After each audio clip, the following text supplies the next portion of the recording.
एक बार एक महात्मा ने अपने सभी भिक्षुओं को पुण्य पर उपदेश दिया कि किस प्रकार व्यक्ति के कर्म श्रेष्ठ में आते हैं और नहीं। वो सभी से कहते हैं कि जो घटना मैं आज आपको बताऊंगा इसे ध्यान से सुनना और समझना। सभी भिक्षु महात्मा की बात सुनने लगते हैं। आप सभी से भी निवेदन है कि आखिरी तक ध्यान लगाकर सुनना। महात्मा कहानी को शुरू करते हैं। बहुत पुरानी बात है। एक नगर में कुछ वर्ष पहले एक धनी किसान रहा करता था। उसके पास खूब सारी धन संपत्ति थी। किसी चीज की कोई कमी नहीं थी। उस किसान ने जब वो अमीर था तब गांव के लिए खूब काम किया था। गांव के लोगों के लिए मंदिर बनवाया, गरीबों को भोजन दान करता। उसने कई सारी गौशाला भी बनवाई, अनाथ बच्चों के लिए आश्रम बनवाए और गांव के अन्य गरीबों को अपने खेतों में काम भी देता था।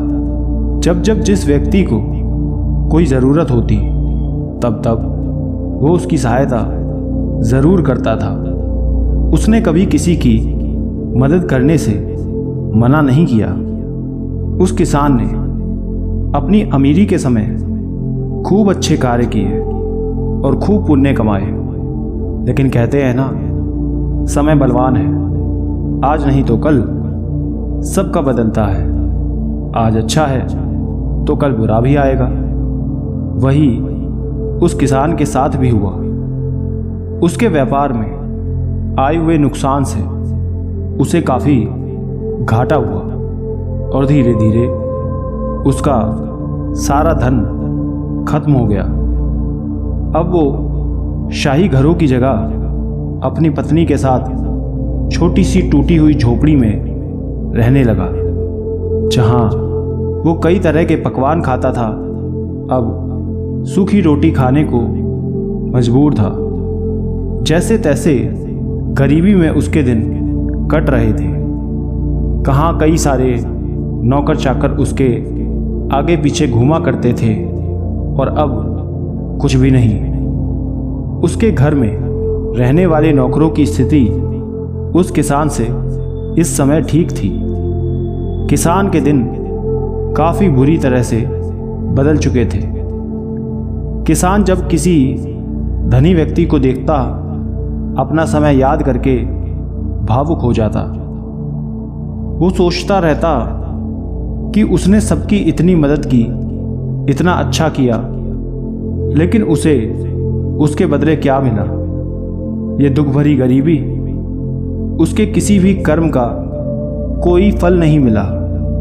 वो ऐसी बात अक्सर सोचा करता था।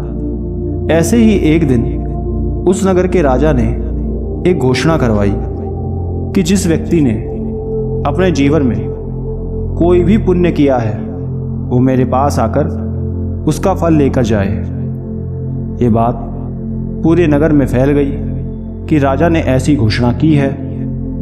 जब ये बात उस किसान की पत्नी के कानों में जाती है तब वो अपने पति से कहती है कि आपने भी तो पूरे जीवन कितना पुण्य का काम किया है, हर किसी की सहायता की, उनके लिए खड़े रहे और इस बात का गवाह पूरा नगर है।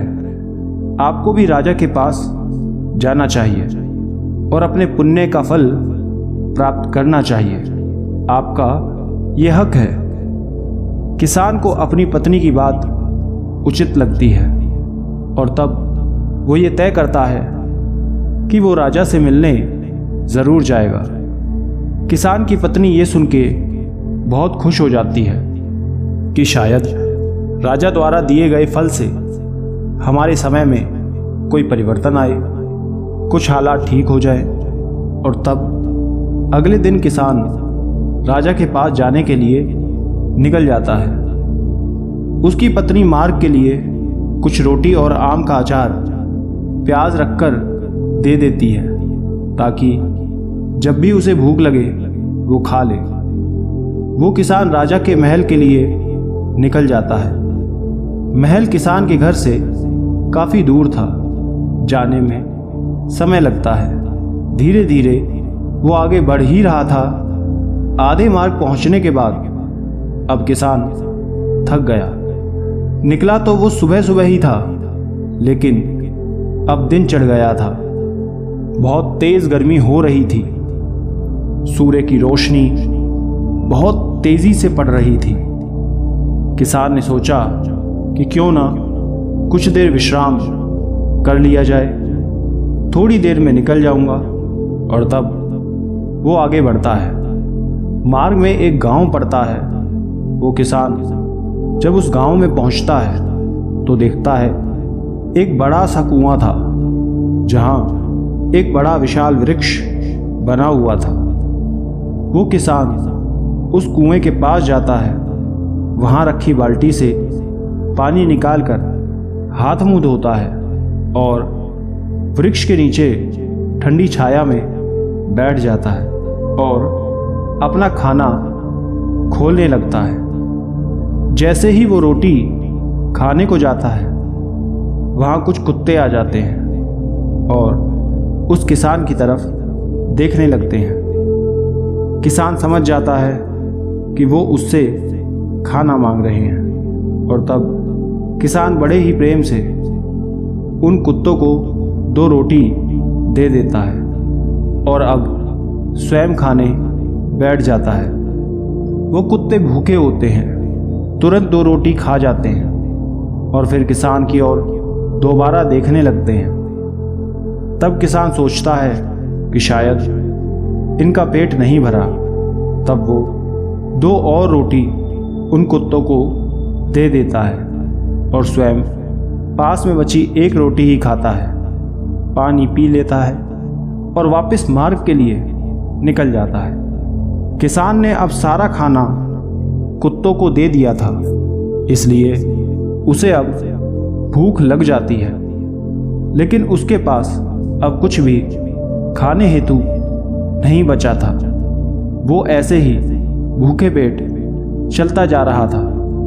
जब जब उसे मार्ग में कुआं मिलता, वो बस वहां पानी पी लेता और आगे बढ़ जाता। ऐसे करते करते शाम होने से पहले ही वो राजा के महल पहुंच जाता है और जाकर राजा को प्रणाम करता है। तब राजा उससे पूछता है कि बताओ, क्या क्या पुण्य तुमने किए हैं। किसान एक एक करके सारे पुण्य बता देता है कि जब वो धनी था तब उसने सबके लिए क्या क्या कार्य किए। वो हर एक चीज़ बता देता है। सारी बात सुन राजा कहता है कि ये कोई पुण्य नहीं था, इसके बदले तुम्हें कोई फल नहीं मिलेगा। अन्य कोई पुण्य हो तो बताओ। ये सुन उस किसान को क्रोध आ जाता है। वो राजा से कहता है कि क्या मेरे लिए इतने पुण्य का कोई महत्व नहीं है, उसे कहीं नहीं गिना जाएगा।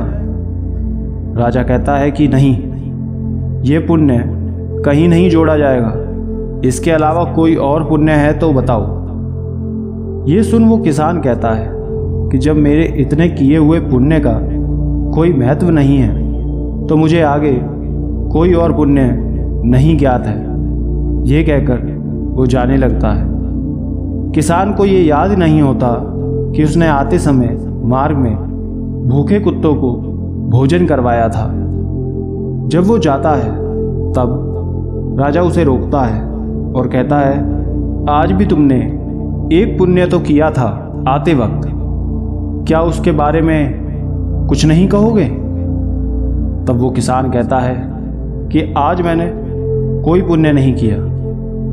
तब राजा कहता है कि आज तुमने आते वक्त कुछ जानवरों को भोजन कराया था, खुद कुछ नहीं खाया। तब उस किसान को ये याद आ जाता है, लेकिन वो हैरान हो जाता है कि ये बात राजा को कैसे पता चली। तब राजा से वो पूछता है कि ये तो मार्ग की बात है, आप कैसे जानते हैं। तब राजा कहता है कि जिस समय तुम ये कर रहे थे उस वक्त मेरा मंत्री उसी गांव में था, तब उसने तुमको ये करते हुए देखा था, और जब तुम यहाँ आए तो उसने तुम्हें देखते ही पहचान लिया और मुझे ये घटना बताई। तब किसान कहता है, लेकिन मैंने भी तो पुण्य इसी तरह किया है। तब राजा समझाता है कि बेशक तुमने इससे पहले बहुत लोगों की सहायता की, लेकिन आज तुमने उन सबको गिनवा कर उसका पुण्य कम कर दिया। पुण्य का अर्थ ये होता है कि यदि आप कोई नेक काम करते हैं और वो किसी को जताते नहीं हैं, तब वो नेकी कहलाती है। लेकिन कुछ करके यदि आप सब लोगों के बीच स्वयं की प्रशंसा करने लगें तो वो पुण्य में नहीं जोड़ा जाता। और यही समझाने हेतु मैंने ये घोषणा करवाई थी। तुमने अपने सारे कार्य जोड़ दिए, इसलिए वो पुण्य में जोड़ा नहीं गया। लेकिन ये तुमने नहीं बताया। हमेशा याद रखना कि जो पुण्य करके तुमने याद रखे और गिनकर लोगों को बता दिए, वो सब बेकार है, क्योंकि तुमने वो सब करके जता दिया। ये करना व्यक्ति के सभी अच्छे कार्य पर पानी फेर देता है। अच्छे कर्म करो लेकिन जताओ नहीं। आज जो तुमने किसी भूखे जानवर को पेट भरकर स्वयं को भूखा रखा, ये तुम्हारे जीवन की अब तक की सबसे बड़ी सेवा है। पुण्य वही है जो आप करो भी किसी और को पता भी ना चले, और इसी के बदले तुम्हें फल अवश्य मिलेगा।